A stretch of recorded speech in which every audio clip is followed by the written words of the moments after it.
Certainly disappointing outcome for us, and I did think we did some things better in the game, and certainly had some chances. Thought kicking game wise we were certainly better, a lot more sound, especially our coverage stuff I thought was really good and stuff, and getting down. Didn't have a lot of opportunities to return, but I thought we were a lot sounder there. Offensively, I thought we moved the ball better than probably any game other than Georgia Southern, I thought. However, continue to make mistakes and continue to do stuff, and I think the pick six certainly kind of set a tone, I guess, for moving forward. I think we were doing some better things in the run game to start and trying to to get some creases or whatever, but like every game this year, even the Georgia Southern game, and we certainly had every opportunity to win that game. We were way down in that game too. So it's been every game this year, you look up and we're down early, and we're down not by 3 points. I mean, we're down multiple touchdowns and trying to get back in the game, and so haven't really been any game, I guess you can say, that we just can continue to run the ball and do those types of things. We tend to have to get away from some of that as the game goes on. Defensively, I thought we hung in for a while. We just gave up too many big plays, and give South Alabama credit, but I think it was, somebody told me 11 minutes, I think. Something was that drive they put together, and was impressive. I mean, they converted some third downs, a couple fourth downs, and so give them credit. So again, disappointing, but we'll try to take what we improved on and move forward. Really impressed with App State, which I usually am, in terms of what they're doing and and how they're playing. I think offensively, I'm really impressed with their offensive line. When you look at how those guys are playing, Zach Thomas is a really good football player. I mean, can hurt you throwing it, certainly can hurt you running. Running back wise, I know they lost Evans last year, but Williams, and they're playing multiple guys, and then the wide receivers are also good players. But they actually made plays in the passing game last week without Hennigan, and which is to their credit. I think Hennigan's a really good football player, and he did play in the game. He just the other guys, Malik Williams and Virgil, and they were actually the guys that made the plays. You don't normally see a football team like this that 10 of the 11 starters on offense are seniors, and plus they have, I think, 3 more, I counted, backups that are seniors. So that's impressive, especially in today's football, where it's certainly a lot easier to leave and go somewhere else. Those guys have stayed with the program, and I think it's paid off for them. Defensively, same stuff. That's really the third coordinator in the number of years, I guess, but the same defense. It's led by Demetrius Taylor. I think is a really good football player. He's another guy. We had the same thing several weeks ago with Raymond Johnson at Georgia Southern. They changed their number, and then you kind of watch film, which I don't know at the time when I start watching them, because I don't have a roster yet, that they change their numbers, and you go, wait a minute, and number 9 looks an awful lot like, I think he's 48 in the past or whatever, but he's a good football player. And on the back end, I mean, they got guys. Jolly's really been a good player in the league and stuff the last couple of years, and they just have guys that can run and tackle. So a typical App State team. When I think Appalachian State, I think speed, and they certainly have it everywhere. And it's not just speed at the skill positions; it's speed defensively, covering kicks. I mean, doing all the things they do. Just a good brand of football. They play hard. They run the ball. They stop the run. And on most times, they don't beat themselves, and stuff. So it's a really good formula for winning. So we know it'll be a tough game for us, and we're going to work hard and certainly do the best we can to get out there and be the best this week at home. 3 o'clock kickoff, what I hear, and be another great opportunity for us to play a good football team. All right, Coach, first from Adam Hunsucker at the News Star. How frustrating is it the same mistakes have hurt this team in each game? Really frustrating. Not, and I agree with that to a certain extent, but, we tend to, not all of it's the same mistakes. The biggest mistakes we were making is in a kicking game. I think we did improve somewhat there, but we haven't really been killed a lot by turnovers this year. It's just been, we just haven't been able to move the ball. But certainly that play was a big part of it. All of a sudden this week it was, it was the big balls, the home run balls, which, so problems, sure, inconsistency, sure, but not all of it's been the same week, I guess.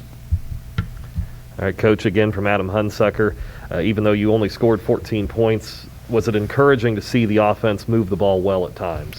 Yeah, I mean, I think so. I mean, to have opportunities, and sometimes it's becomes, I think, even more frustrating when you feel like you had opportunities. I mean, you were there, and you were close to to making some other plays, I guess. We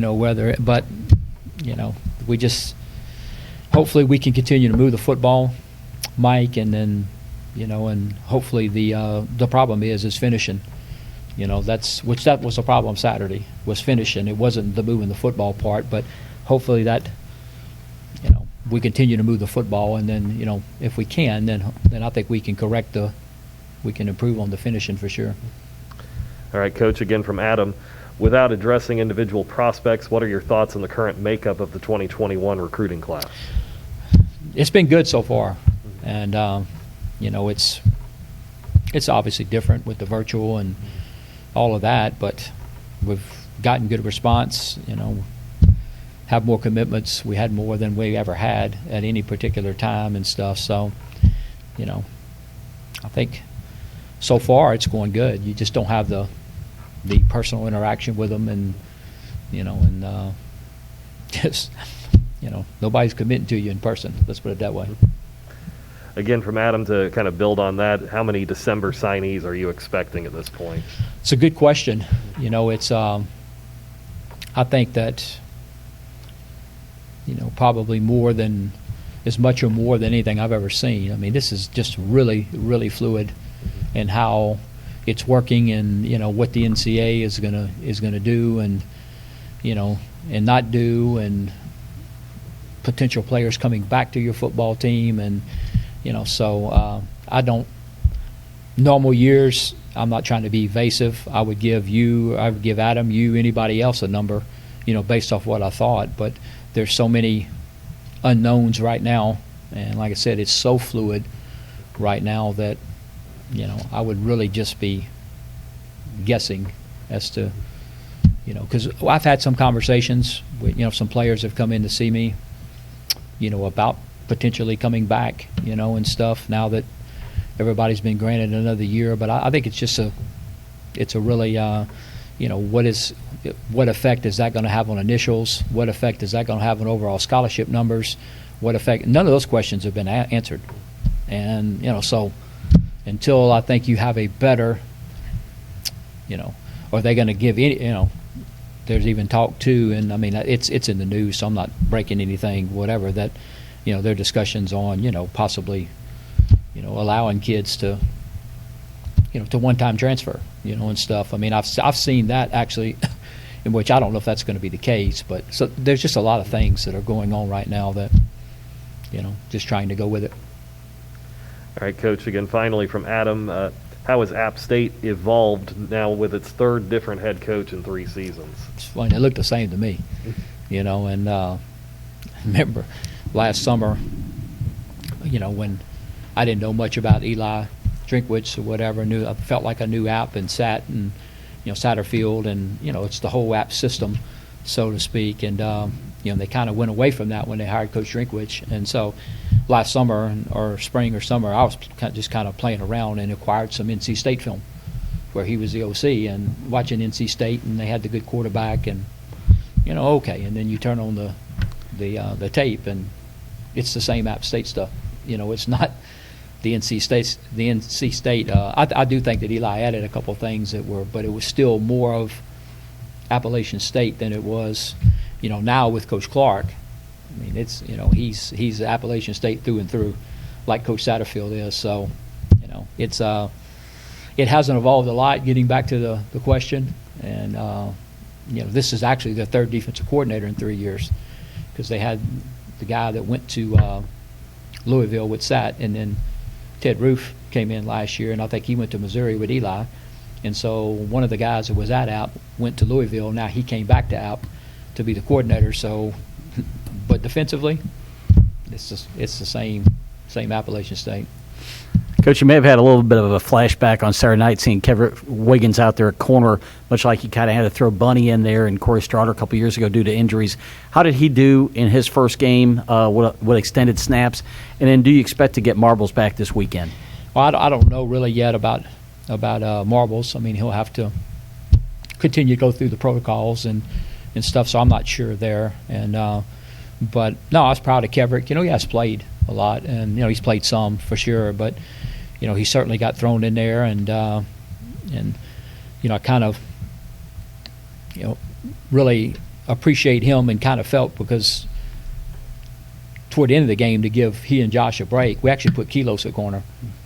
So he moved from safety to play corner, and we're just short of people, and especially too, like I said, with Bunny being out and stuff. But I thought Kevrick, you go back and watch the whole game, and he was, I thought he played good. Also had an opportunity on Saturday night to play a lot of those freshmen and redshirt freshman defensive linemen got a lot of snaps on Saturday night.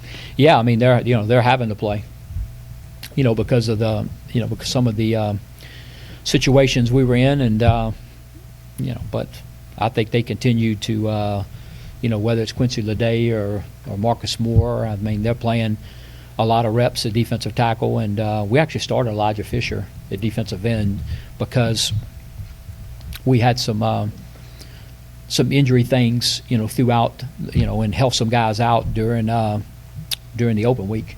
And when we got into the week, there were still a couple guys that weren't quite ready. They did come to the game, however, but went ahead and started Elijah. But, he got in there and battled pretty good too. So, proud of those guys, and I think, they're certainly going to be good players for us to come.